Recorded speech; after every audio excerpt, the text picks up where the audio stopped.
여러분, 오늘은 대강절 첫 번째 주일입니다. 빛으로 오신 예수님을 기다리면서 저희들은 매주일 촛불을 켜게 됩니다. 오늘은 그 첫 번째 초를 켰는데, 이것은 절망 가운데 있는 우리들에게 희망의 촛불로 우리 가운데 오신 주님을 기억하는 것입니다.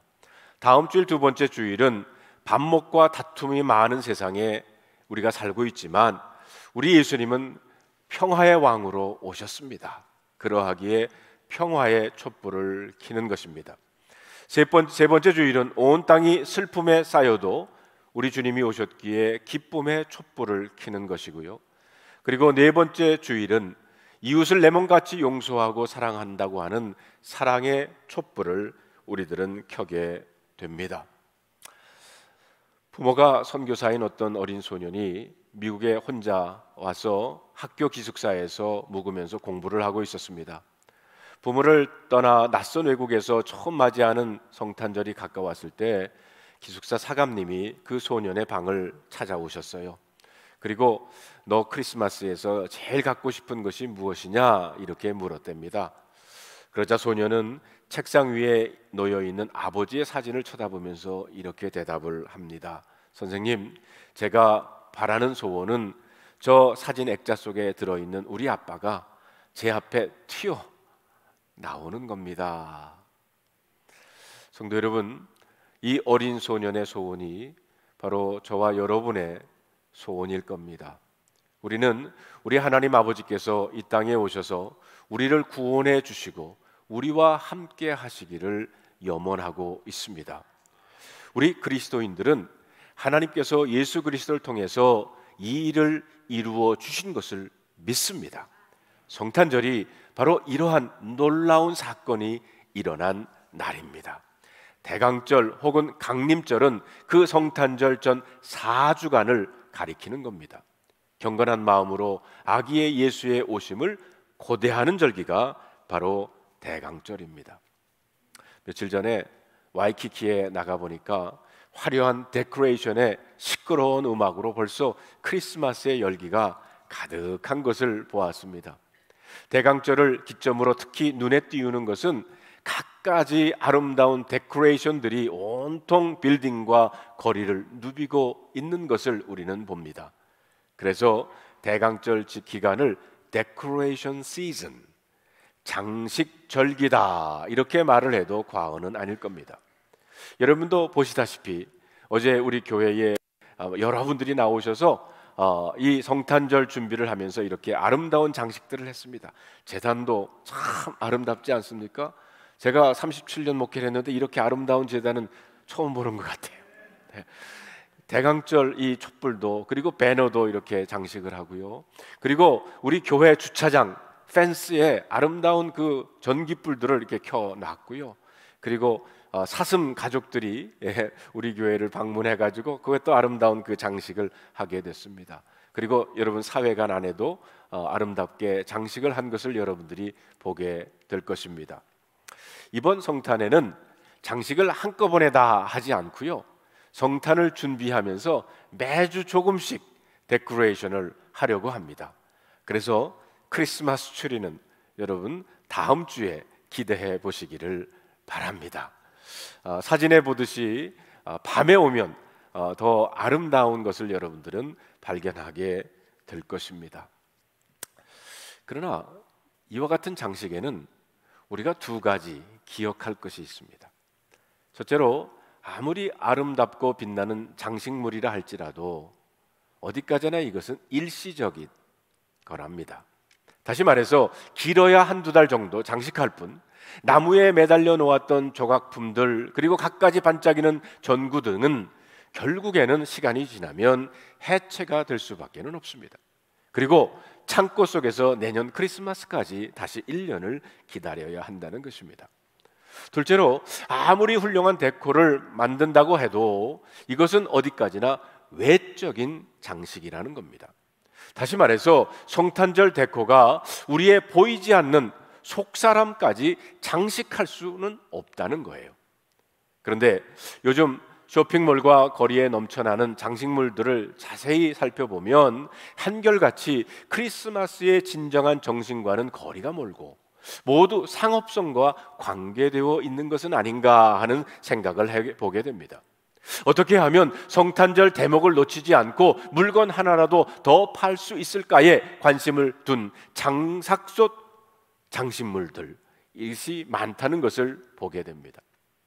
지난 목요일 날 추수감사절이 끝나고 그 다음 날이 바로 블랙 프라이데이 세일이 시작이 됐죠. 그래서 많은 가게와 백화점들이 새벽에 일찍 오픈을 했습니다. 대부분 크리스마스 선물 준비로 바쁩니다.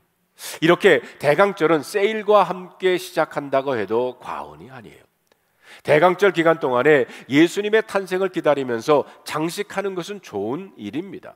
그러나 우리 내면의 신앙과는 상관이 없이 그저 거리에 들뜬 분위기 때문에 장식하는 것은 또 하나의 공예가 될 수는 있지 않을까 염려가 되기도 합니다. 우리의 데코레이션이 우리의 믿음과 경건을 표현하는 장식이 되도록 해야 할 것입니다. 그러므로 우리는 외부의 장식을 하기 전에 우리 내부부터 멋지게 장식해야 합니다. 예수님이 이 땅에 오신 성탄의 깊은 의미를 되새겨보면서 먼저 우리의 마음을 아름답고 빛나게 장식해야 될 줄로 믿습니다. 그러면 우리의 마음은 도대체 어떻게 장식을 해야 합니까? 성도 여러분, 의미 있는 성탄을 맞이하기 위해서 앞으로 4주 동안 우리의 속사람을 어떻게 데코레이션 해야 할지를 여러분들과 함께 생각해 보기를 원합니다. 먼저 요셉의 의로움이라고 하는 장식품을 여러분에게 소개합니다. 요셉이 가졌던 righteousness, 의로움으로 한번 장식해 보시기를 바랍니다. 금년 크리스마스가 훨씬 더 의미 깊고 축복된 절기가 될 줄로 믿습니다. 그러면 요셉의 의로움은 도대체 어떤 겁니까? 18절에 보면 요셉은 마리아와 약혼, 정혼한 사이라고 그랬습니다. 약혼 혹은 정혼이라고 하는 말은 서로 결혼하기로 마음을 정했다라는 뜻입니다.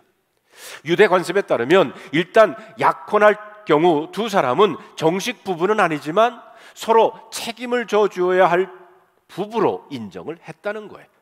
다시 말해서 유대 사회에서 정혼한 남녀는 비록 정식 결혼을 올리지는 않았지만 부부로 인식되었다는 것입니다. 그래서 바로 이 때문에 19절에 보면요, 그의 남편 요셉은 라는 말이 나오고요, 20절에 보면 요셉의 꿈에 하나님의 사자가 나타나서 내 아내 마리아 데려오기를 무서워하지 말라 이렇게 말하고 있습니다.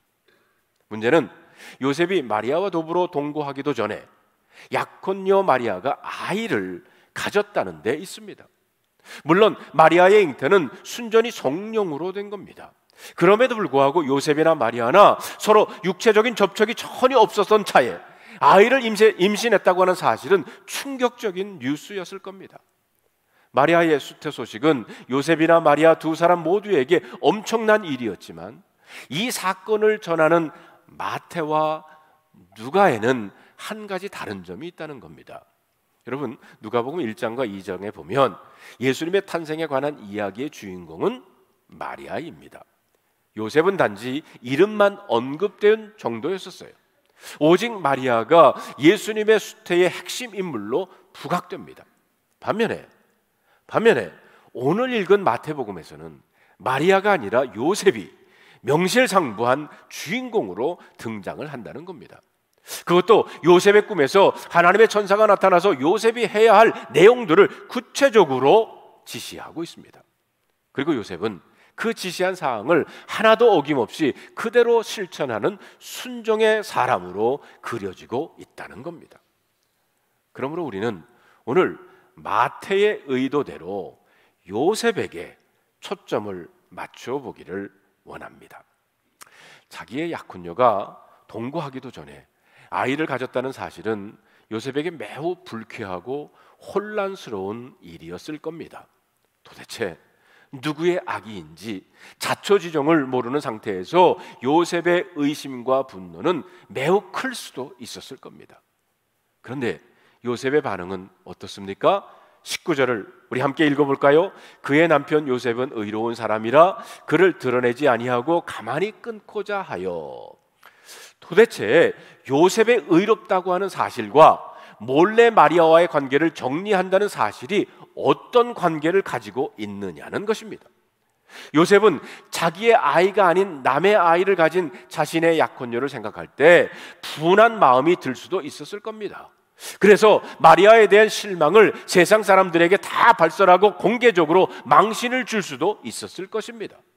그럼에도 불구하고 마리아의 임신 사실을 드러내지 않고 몰래 관계를 끊으려고 했다는 것입니다.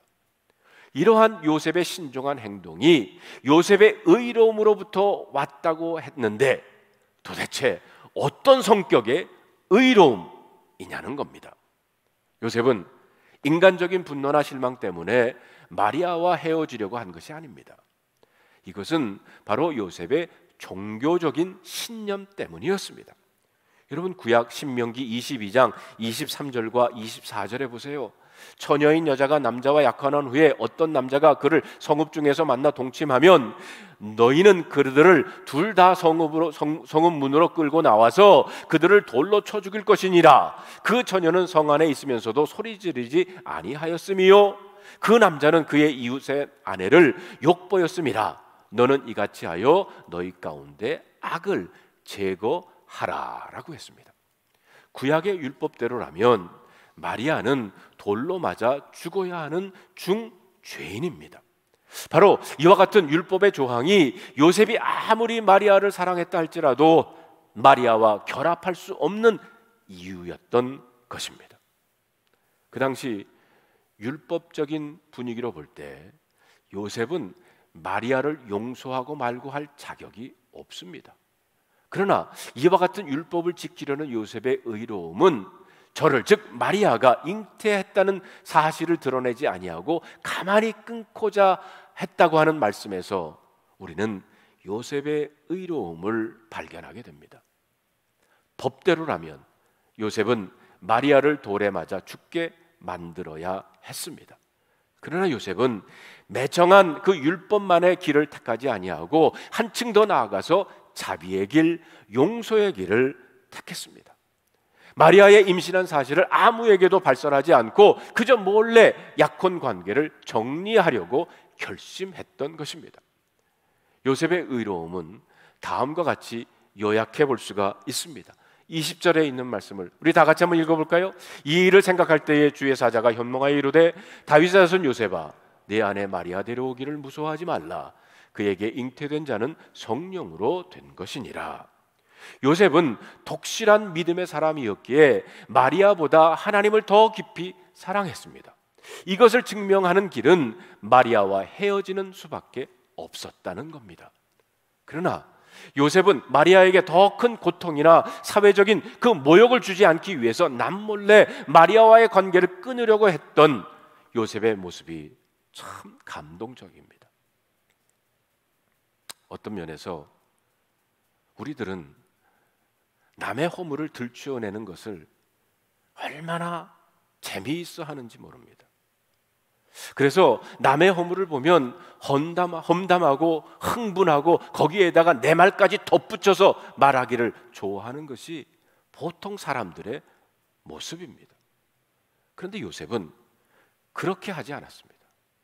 아마 그는 많은 고민하고 많이 기도했을 겁니다. 여러분, 20절에 보면 이 일을 생각했다. 요셉이 이 일을 생각했다 그랬어요. 그 이 일을 생각했다고 하는 그 요셉의 모습을 깊이 생각해 봤습니다. 요셉은 이 일을 두고 깊이 생각했다는 겁니다. 그리고 속단하지 않고 어떻게 하는 것이 하나님을 더 기쁘게 하는 것인가를 하나님께 묻고 또 물었을 겁니다. 그리고 하나님께 기회를 드렸습니다. 성도 여러분, 의로움이란 바로 이런 겁니다. 남을 향해 손가락질하는 것이 의로움이 아닙니다. 허물을 들추어내고 조롱하고 정죄하는 것이 의로움이 아닙니다. 요셉의 의로움이란 하나님 앞에서 누구나 죄인일 수 있다는 것 사실을 인정하고 옳고 그름의 판단은 하나님께 맡기고 하나님께 기회를 드리는 겁니다. 그렇습니다. 우리가 우리들의 신앙생활을 돌이켜보면 너무 속단하고 판단함으로 일을 그르치는 경우가 얼마나 많은지 모릅니다. 무슨 일이든지 내 판단과 내 생각을 기준으로 잣대를 들이대는 것은 시행착오하기가 쉽다는 거예요. 그렇게 생각할 수밖에 없는 상황이라 할지라도 한 번 더 기도하고 한 번 더 생각하고 그리고 행동할 필요가 있다는 겁니다. 요셉이 그랬습니다. 그는 생각하고 기도하다가 마리아의 허물을 드러내지 않고 단지 가만히 끊기로 결심을 한 겁니다. 그런데 중요한 것은 마리아의 허물을 드러내지 않고 덮어준 이 요셉의 의로운 행동 때문에 온 세상의 구세주 예수님이 탄생하는 기적이 가능해졌다는 겁니다. 그런 의미에서 요셉은 성탄의 기적을 가능케 했던 사람입니다. 그렇습니다. 서로의 허물을 가리워주고 덮어주는 가운데 하나님께서 몸을 입고 오시는 기적이 일어날 수 있는 줄로 믿습니다. 그러므로 성경이 우리에게 말하려고 하는 성탄의 진정한 의미는 이것입니다. 하나님께서 세상 사람들의 죄를 드러내고 창피를 주고 심판하기보다는 먼저 인간을 용서하기로 했다는 것입니다. 하나님이 인간의 죄를 드러내고 내려고 한다 그러면 누가 나는 죄가 없다고 할 수 있겠습니까? 하나님이 죄에 대해서 심판하기로 했다 그러면 누가 그 하나님 앞에 설 수가 있겠습니까? 그런데 감사하게도 하나님은 정죄보다 은혜를 베풀기로 한 겁니다. 죽음보다 더 큰 사랑을 베풀기로 하셨습니다. 그래서 심판하는 대신 세상을 죄로부터 구원할 구원자를 이 땅에 보내신 겁니다. 이것이 바로 진정한 성탄의 의미입니다. 이런 하나님의 마음, 성탄의 의미를 요한복음 3장 16절 17절에 이렇게 말씀하고 있습니다. 하나님이 세상을 이처럼 사랑하사 독생자를 주셨으니 이는 그를 믿는 자마다 멸망하지 않고 영생을 얻게 하려 하심이라. 하나님이 그 아들을 세상에 보내신 것은 세상을 심판하려 하심이 아니요 저로 말미암아 세상이 구원을 받게 하려 하심이다. 여기에서 우리는 마리아의 일을 드러내지 않고 고민하며 기도하다가 가만히 끊고자 한 요셉이 이런 하나님의 성품을 닮았다는 것을 알 수가 있습니다. 그래서 성경은 요셉을 의로운 사람이다 이렇게 말하고 있습니다. 여기서 우리는 요셉의 의로움이 한편으로 하나님에 대한 사랑과 충성심, 그리고 다른 한편으로는 인간에 대한 자비와 긍휼로 표현되고 있음을 발견할 수 있습니다. 그러나 아주 엄격하게 말하면 요셉은 사실 구약의 율법을 어긴 사람입니다. 마리아를 재판에 넘겨 큰 수치를 당하게 만들고 급기야 돌에 맞아 죽게 해야 하는 율법의 조항을 요셉은 어겼습니다. 여기서 우리가 기억해야 할 한 가지는 중요한 사실은 법대로 하는 것만이 반드시 의로운 일은 아니다라는 겁니다. 여러분들은 자비를 베풀기 위해 법을 어겨보신 적이 있습니까? 때로 법은 어겼지만 그 행위는 의롭게 역사에 기록된 사람들 많습니다. 독일 히틀러의 나치 치하에서 그 법은 어겼지만 그의 삶과 행위는 의롭고 윤리적으로 인정받은 사람이 많습니다. 그 중에 한 분이 바로 보네포 목사님이십니다. 요셉의 의로움은 율법적 행위, 그 이상의 자비를 포함한 의로움이었다는 거예요. 결국 요셉은 이 문제를 어떻게 처리했습니까? 하나님의 천사가 요셉의 꿈에서 나타나서 모든 비밀을 알려주었을 때 그는 마침내 처녀 수태의 비밀을 알게 됐어요. 마리아가 뱃속에 가진 아이는 자기 백성을 죄에서 구원할 구세주 메시아로서 성령으로 잉태되었다는 사실을 알게 되었습니다. 그래서 22절 이하에 보면 요셉이 잠에서 깨어나 마리아를 아내로 데려옵니다.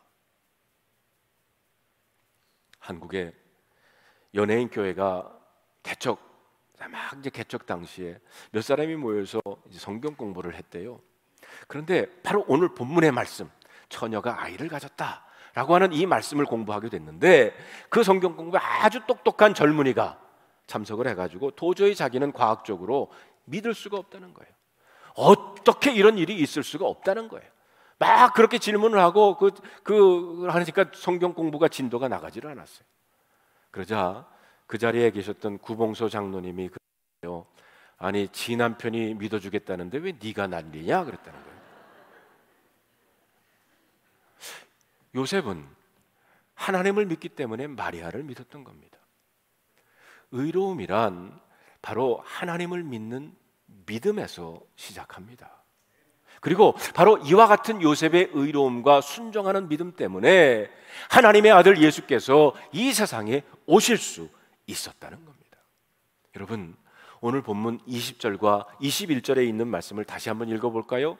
이 일을 생각할 때에 주의 사자가 현몽하여 이르되 다윗의 자손 요셉아, 내 아내 마리아 데려오기를 무서워하지 말라. 그에게 잉태된 자는 성령으로 된 것이라. 아들을 낳을 것이니 이름을 예수라 하라. 이는 그가 자기 백성을 그들의 죄에서 구원할 자이심이니라. 하나님을 믿기에 남편을 믿는 겁니다. 하나님을 믿기 때문에 아내를 믿어주는 거고요. 하나님을 믿기 때문에 자식을 믿어주는 것이고요. 하나님을 믿기 때문에 목회자, 교인을 믿어주는 겁니다. 그럴 때 우리는 하나님의 역사를 체험하게 될 줄로 믿습니다. 만일 요셉이 불의한 사람이었더라면 마리아를 통한 예수님의 탄생은 불가능한 일이 되었을지도 모릅니다. 그렇다면 마리아의 인격 자체가 크게 훼손되면 물론이고 아마 목숨까지도 잃었을지 몰라요. 한 사람 요셉이 의로우니까 하나님의 위대한 독생자가 처녀의 태 속에서 자라나는 놀라운 역사가 일어날 수 있었던 것입니다.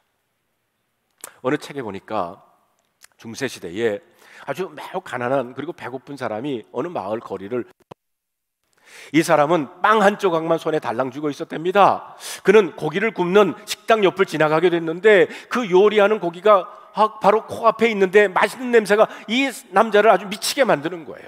참다 못한 이 사나이가 자기가 들고 있는 그 빵 한 조각을 그 굽고 있는 고기 위에다 올려놓고 열심히 냄새가 빵에 스며들게 했답니다. 그런 뒤에 냄새가 묻은 그 빵을 입에 대고 막 먹으려고 하는데 화가 난 그 식당 주인이 이 사나이를 잡아가지고 재판관에게 넘긴 거예요. 지혜로운 호드자라고 하는 재판관이 식당 주인을 가난한 남자를 고발을 했어요. 재판관님, 이 녀석이요, 제 허락도 없이 우리 식당에서 요리하는 고기 냄새를 훔쳤습니다. 냄새를 훔친 벌로 돈으로 변상을 받고자 했던 거예요. 잠시 생각을 하던 이 재판관은 자기 지갑에서 있던 돈을 꺼내가지고, 동전을 꺼내가지고 식당 주인 앞에서 흔들었대요. 재판관이 뭐를 하십니까? 그랬더니 재판관이 한 말이, 나는 지금 자네한테 저 사나이 대신에 냄새값을 지불하고 있는 중이네. 돈 소리 들리지? 냄새까지도 돈을 받으려고 했다는 이야기처럼 이 세상에는 의롭지 못한 사람들이 많습니다. 수단과 방법을 가리지 않고 돈 버는 일에만 집착하는 사람들이 얼마나 많습니까? 하나님과 사람들 앞에 옳지 못한 방법으로 사는 사람들이 얼마나 많습니까? 이런 세상 속에 아기 예수의 탄생을 기다리는 여러분들은 어떠하십니까? 어떤 자세를 가지고 주님을 맞이하시겠습니까? 불의함입니까? 아니면 의로움입니까? 여러분들은 어떤 선택을 하시겠습니까? 제가 잘 아는 그리고 존경하는 세브란스 재활병원에 김봉남 전도사님이란 분이 계세요. 그분이 사랑하기 위해 살고 살기 위해 사랑하라 라고 하는 책을 쓰셔서 제가 추천서를 썼던 적이 있습니다. 이 책에는 그분의 그 세브란스 재활병원에서 경험했던 것을 거기다가 기록을 하고 있습니다. 믿음의 선택이라고 하는 글에 보면 이렇게 자기의 경험을 말하고 있습니다. 이분이 병원에서 실습생으로 일을 할 때였습니다. 그때 뇌암에 걸려가지고 3년간 입원했던 40대 후반의 남자 환자가 있었대요. 이분이 동양 TV 방송국의 음악 PD였답니다.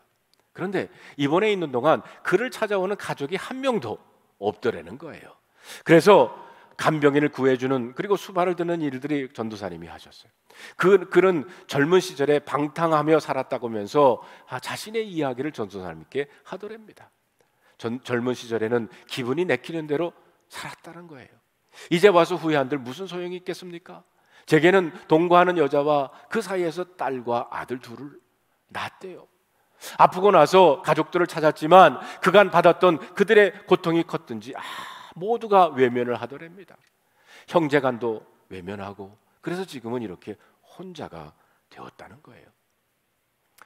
전도사님은 그 사람이 매우 측은히 여겨가지고 모든 걸 잃고 후회하는 모습을 보면서 지금 이 순간을 어떻게 살아야 하는지 전도사님도 많은 것을 느끼게 했다는 거예요. 그분이 죽기 얼마 전에 전도사님한테 통장 하나, 거기에는 7천만 원이 20년 전에는 아주 큰 돈이었습니다. 전도사님, 메모지 한 장만 부탁을 합니다. 그리고는 사력을 다해서 떨리는 손으로 뭔가를 거기에 썼다는 거예요. 보니까 동거녀가 내게 여보라고 부르고 예수님을 믿겠다고 하면 이 중에 1,000만 원을 주세요. 아들과 딸이 찾아와서 아빠라고 부르고 예수님을 믿겠다고 하면 500만 원을 주세요. 나머지는 장례식 치러주시는데 써주시고요. 그리고 남은 돈 한 5천만 원이 남으면 그 다 전도사님 가지세요. 알아서 좋은 일에 써주세요. 이렇게 유언을 남겼답니다. 그리고 그분은 사망을 했어요. 전도사님은 급하게 가족들을 수소문했고 그들은 와서 울면서 용서를 구했답니다. 장례를 치르고 난 뒤에 가족들을 불러 모아서 그분이 남긴 유서, 메모지를 읽어주었어요. 그랬더니 그 형제들이 동거녀와 자녀들에겐 절대 돈을 줘서는 안 된다는 거예요.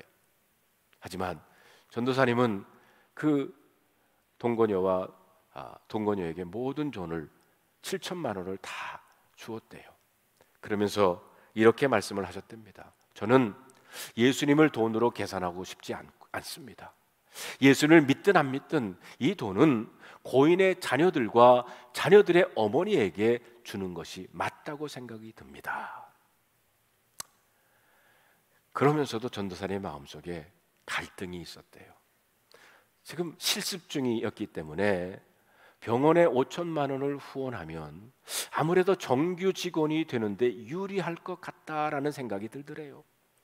또 후원금의 종잣돈으로 쓸까도 고민을 했답니다. 그런데 가만히 생각해 보니까 모든 일은 성령님께서 하셨고 이 돈에 대한 자신의 태도도 성령님께서 보실 거라는 생각이 들었답니다. 그래서 용기를 내서 그녀에게 다 주었대요. 한참 시간이 흐른 후에 망우리에 있는 교회에 집회를 가셨는데 찾아와가지고는 전도사님께 그러더래요. 가만히 보니까 그 돈을 주었던 그 여인이었대요. 그 여인이 하는 말이, 전도사님, 그때 정말 감사했습니다. 그때 배려해 주신 덕분에 여관을 하며 아이들과 살 수 있게 되었고 지금은 예수님을 믿고 이 교회에 나오고 있습니다. 그녀의 고백에 전도사님은 너무 감사했고 그때 성령님의 도우심으로 참 선택을 잘했다라는 생각이 들더랍니다.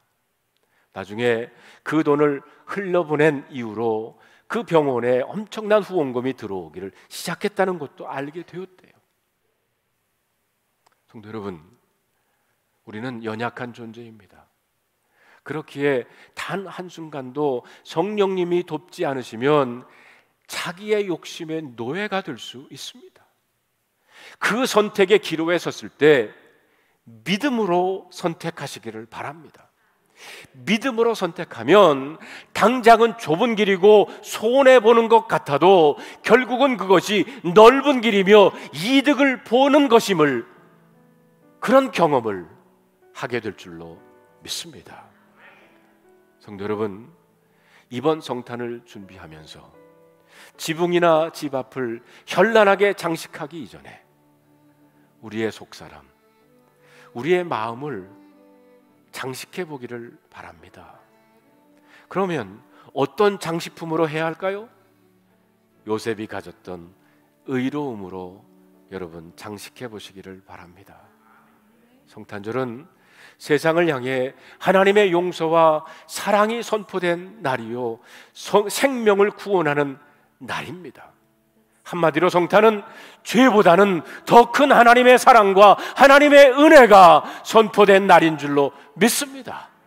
저는 우리 교회에 이런 성탄의 기적이 일어날 줄로 믿습니다. 하나님께서 기뻐하실 것입니다. 그리하면 이번 성탄절은 아주 뜻깊고 행복한 메리 크리스마스가 될 줄로 믿습니다. 오늘 말씀을 여러분 생각해 보시면서 다음 세 가지 질문에 답해 보시기를 바랍니다. 여러분은 이번 크리스마스 식을 어떻게 하려고 하십니까? 둘째로, 여러분은 자비를 베풀기 위해 법을 어겨본 적이 있습니까? 셋째로, 여러분은 어떤 자세로 이번 성탄을 맞이하시겠습니까?